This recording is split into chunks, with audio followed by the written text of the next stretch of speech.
Lesson है हमारा movement of the अर्थ। तो दो तरह की मूवमेंट है अर्थ जो हम पढ़ेंगे। In ancient times people believe that earth was stationary and heavenly bodies move around it. पहले ज़माने में पता क्या सोचा जाता था कि जो अर्थ है ना वो तो एक जगह रुकी हुई है और बाकी सारे अर्थ के चारों ओर चक्कर काट रहे हैं, जबकि रियलिटी क्या है कि अर्थ सन के चारों ओर चक्कर काटती है। तो ये निकोलस कोपरनिकस था, पॉलिश एस्ट्रोनॉमर्स था। एस्ट्रोनॉमर्स मतलब जो स्पेस को स्टडी करते हैं।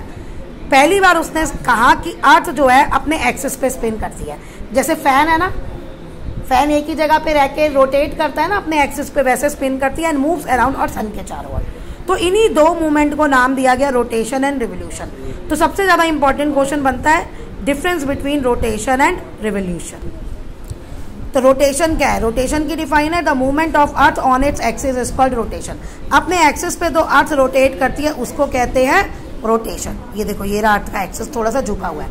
अब यहाँ पे ये जो गोल गोल घूमती है ना अपने एक्सिस पे, ऐसे यूं गोल गोल घूम रही है, तो वो होती है आपकी रोटेशन। इसी रोटेशन, जब रोटेशन होती है, सन है ना, तो जो सन के आगे आता है पार्ट वहाँ दिन होता है और जो सन के पीछे होता है वहाँ रात होती है। अब ये रोटेट होके ये वाला पार्ट आगे आ जाएगा, ये पीछे चला जाएगा, तो वहाँ यहाँ रात हो जाएगी और यहाँ दिन हो जाएगा। तो दिन और रात किसकी वजह से होते हैं? रोटेशन की वजह से ही होते हैं।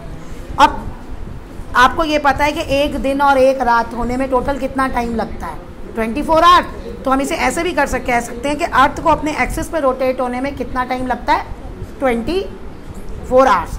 तो जो रोटेशन आएगा इसके 3 पॉइंट इंपॉर्टेंट है जो आप लिखोगे।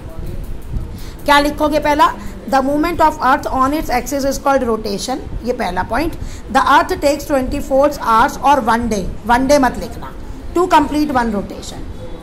ठीक है, 24 आवर्स लगते हैं। अब ये अर्थ जो है वो वेस्ट टू ईस्ट रोटेट करती है, तभी सन ईस्ट में दिखता है हमें।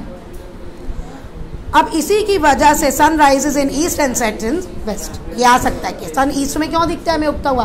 क्योंकि अर्थ जो है वो रोटेट करती है वेस्ट टू ईस्ट। अच्छा, इसमें पहला पॉइंट आप ये लिखेंगे, दूसरा आप ये लिखेंगे, तीसरा आप लिखेंगे rotation of the earth causes formation of day and night. ये रहा, the rotation of the earth causes day and night. इसी रोटेशन की वजह से दिन और रात बनते हैं।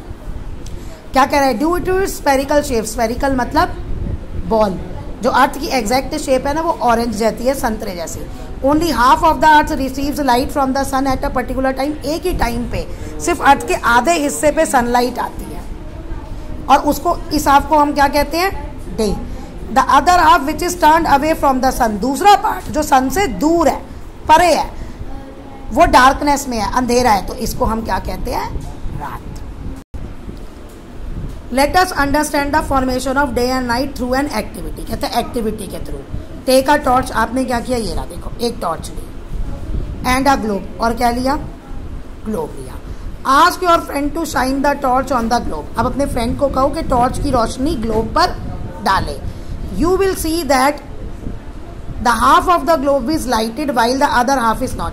आप देखोगे कि आधा ग्लोब पे तो लाइट है और आधे ग्लोब पे लाइट नहीं है। तो find out the names of the 2 countries which are lying in half. अब कहते हैं इसमें यहाँ है ना, यहाँ पे कंट्रीज होंगी ना ग्लोब पे, तो देखो कौन सी 2 कंट्रीज है जहाँ पे दिन हो रहा है और कौन सी 2 कंट्रीज है जहाँ पे रात हो रही है।